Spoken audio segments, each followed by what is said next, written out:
What's going on, guys, and welcome back to another video. So I want to explain why Democrats are excited about moving forward, about taking that next step. Here's what we know. Democrats are excited for multiple reasons, but one of the main ones is because they're getting closer to getting this $3.5 trillion infrastructure bill done. When that bill is done, finalized, and signed into law by President Biden, then and only then will that $1.2 trillion bipartisan bill be passed as well. But here's what some are saying. Some Democrats are saying that right now anything is better than nothing. Anything is better than nothing. But is that actually true? Here's what we know. Some argue that using all of their chips now and getting half of what they want would make no sense. It wouldn't be the best move for them. So what they're saying is, if we can't get everything now, and that is that $3.5 trillion infrastructure bill passed, if we can't get it, the best thing to do would be to wait. Just wait, and we will get more benefits later for the American people. But let me ask you this. Do you believe this is the best move? Now, I personally do not think Democrats, if they are, pretty much pushed into that corner, would they object and oppose the $1.2 trillion bill? I don't think so. Would they oppose a $1.5 to $2.5 trillion social infrastructure bill? Honestly, I don't think so. I think they would support it and they would push that through. The problem there is, if they do that, that would then take away any opportunities that we would have for any additional stimulus, any additional benefits or infrastructure in the future, because we would have already spent those, we'd taken those chips that we had, that we were waiting to use, and that is the increase in the corporate tax rate hike, the increase to capital gains. We got the increase or the surcharge, the surtax for people that make over $5 million per year.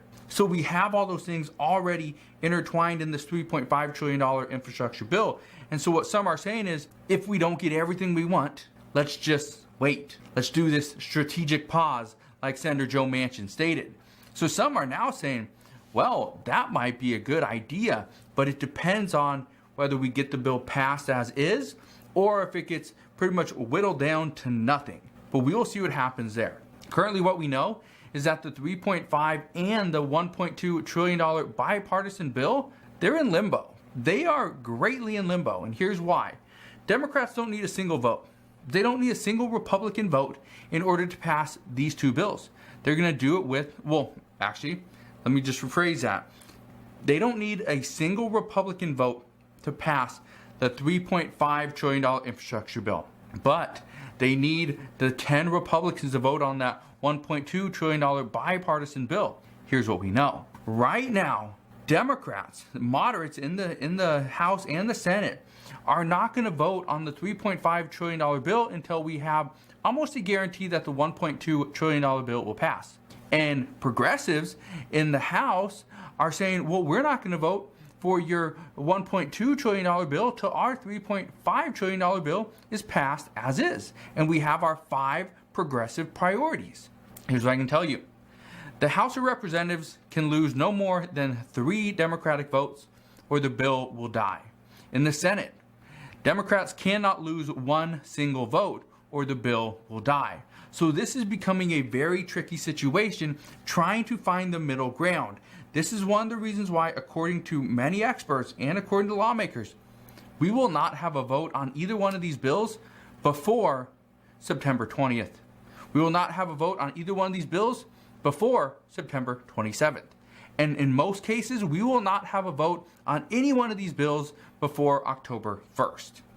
We're going to see delay after delay after delay. But Nancy Pelosi says on September 20th, when the House of Representatives comes back to Washington, they will begin to work. But we will see. However, according to one economist, what they are saying is blowing up the bill right now would actually be beneficial. Here's the reason why. He says this would infuriate the American people and they would put more pressure on Congress to give them more. And let me ask you this. If Congress decided after all these months of waiting that we're just gonna pause, we're just gonna hold off on passing any bill, would that just make you absolutely crazy? Would that just infuriate you? I know it would me. After waiting all these months and we get nothing, we get all the way to the end, the finish line, and then they're like, no, we quit. No, it's too much. We're not gonna do it. We're just gonna wait. But that's what this one economist is saying, is that it would actually be beneficial, and here's the reason why. According to multiple polls that have been done recently, about 70% of Americans say the infrastructure bill is important. However, there needs to be stimulus going to the people in this bill, and more stimulus than just a child tax credit. However, 65% of Americans say that they support the child tax credit payments as is, and only 34% of Americans say that the pathway to citizenship should be included into this bill. Yet, in the $3.5 trillion infrastructure bill, progressives say immigration is mandatory. That is one of their 5 progressive priorities. Democrats will be giving citizenship to 8 million immigrants, yet this is actually already negotiated down because the previous number was 11 million. But in order to get more support in the Senate, Democrats already brought their number down to 8 million. However, some are expecting this will have to be closer to 5 million or else it will not pass. But we'll see what happens there. But what I can tell you is this economist that says blowing up this entire bill would actually be beneficial to the American people. The reason he's saying that is because giving a bunch of money away to immigrants, okay, or you're not really giving money away to immigrants, but you're pushing billions of dollars over towards immigration. You're pushing billions of dollars over into education through free community college. You're pushing billions of dollars into the child tax credits, right? You're pushing all this money into different priorities, different agendas. Well, here's what we know Joe Manchin is saying. Senator Joe Manchin says that the one main thing that he and moderates want is to lower the overall cost of the bill because this would be good for the American people and the economy. They say that we can still move forward with our tax increases and tax cuts, but the goal should be to get out of debt. We are too far into debt. There's too much debt, and we're going to have a tough time paying it all off. Our kids and our grandkids are still going to be paying off the debts that we incur today. Here's what we know. When they were asked what ways could make the bill closer to their $1.5 trillion target, one way is actually by having a requirement that in order to receive the child tax credit payments, you must be working. And another lawmaker stated that a work requirement or continuing education should be required as well. And I think that is key. You cannot just tell somebody, okay, in order to get the child tax credit payments, you have to be working. Because working is beneficial to the family, to that parent, to the child. In one way, it provides income, but an education, continuing education, is also another way to actually benefit that family as well, because they are pushing them further into the future. They're going to be paid more, hopefully, because of whatever degree they go and get. So I think this lawmaker has kind of hit that nail on the head. It needs to be either work related or education related. That I think is going to have more support than just you have to be working. But we will see. Another way to make the package less costly is by imposing a requirement that to get free community college, that you have to actually pass your classes. You cannot just go do free community college just for the fun of it and fail all your classes. This would be based on a grade. According to one expert, it would be a requirement, or you would have to repay as a student would have to repay if they do not meet those expectations. So we'll see what happens there. But there are more proposals as well. One proposal, or one idea, not even a proposal yet, is let's provide more stimulus checks to the American people. But by providing a stimulus check, let's pull out other things. Let's not do 4 years of the child tax credit payments. Let's do 2 years and then take the other billions of dollars and put that into a stimulus check to help out those that are, they do not have children. individuals, people that don't have children, or their children have grown up and are not under the age of 17 anymore. Let's help them as well. And a stimulus check could do that. But again, that's just an idea. But a couple other proposals that are still being considered at this time, and again, the bill's actually being written. The finalized text is being submitted. We're already seeing this, and again, according to reports, we're going to see more proposals and the bills, the finalized text come out tomorrow and Wednesday. So right there, that is good news. But here's a couple proposals that are still on the table. One, because again, a lot of things are just based on taxes. Taxes are key. So one of them is actually to tax corporations for buying back their stocks. And this would actually be a 2% excise tax. What we are being told is that this excise tax, the reason why they want to do this, number one, is because the stock market is too frothy. It's too propped up right now. So one way to get the stock market back to where it should be is to propose this 2% excise tax to make it where any corporation would have to pay 2% if they're buying back their stock. Well, again, this is propping up the stock market, and this is helping a lot of people, make money in the stock market. But if they were to do this, and this were actually to go through, first I can tell you right now, the stock market is going to take a big hit. It's going to take a big hit. But they say this is the only way that we should do it and move forward, so that the economy doesn't actually plateau. But if they do this, the economy won't plateau. It would actually kind of drop because of the stock market. But we'll see what happens there. The other proposal is to, and we don't have a lot of details here. This is actually proposed by Senator Ron Wyden from Oregon. His idea is simply to close tax loopholes. And when asked for more information, Senator Wyden simply said that he doesn't want those at the top to pick and choose when to pay taxes. And I can tell you right now, as a business owner, as an investor, right, as a corporation, whatever, there are certain tax loopholes and it's all legal. It's all legal.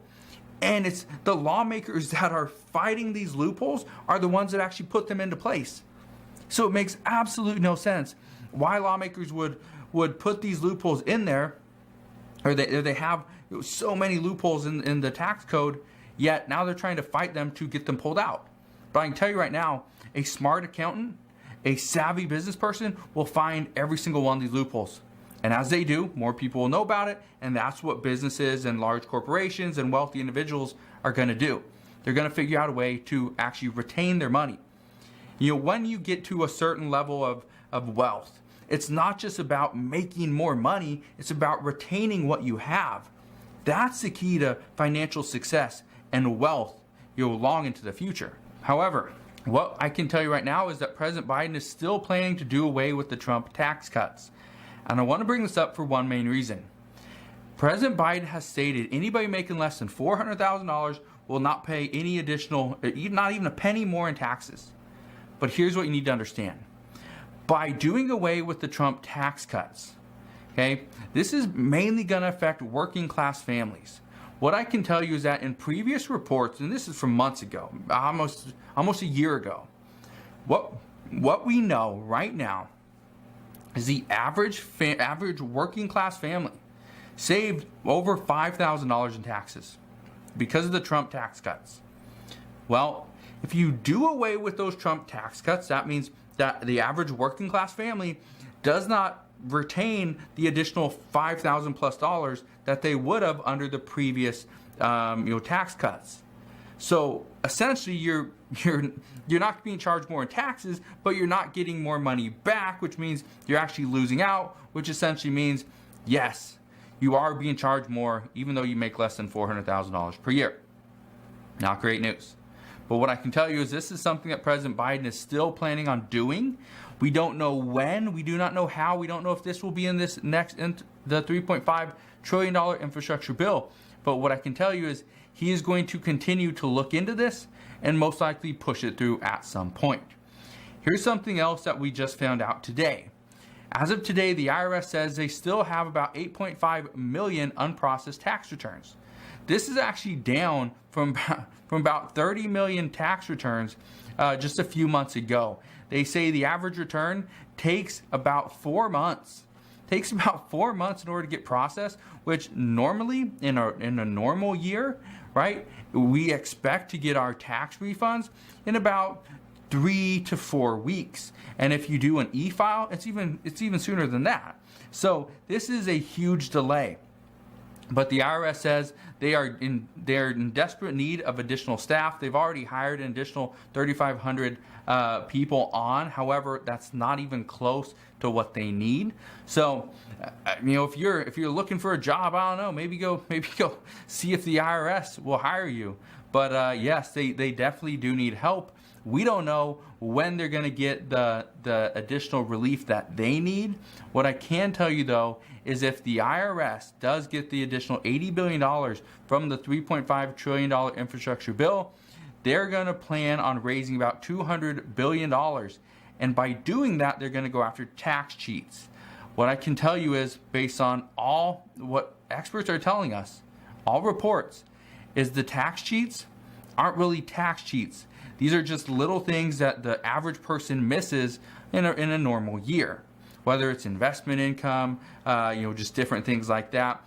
These are things that the IRS is going to go after. So chances are you and I will have to pay more in taxes at some point, simply because the IRS comes after us to audit us. So just expect it, but that's what we're hearing right now. So again, just want to thank you guys for watching. Hopefully you have a wonderful rest of your Monday. If you have any questions whatsoever, please ask your questions down in the comment section below. But again, thanks for watching. Consider subscribing, and I'll see you guys on the next one.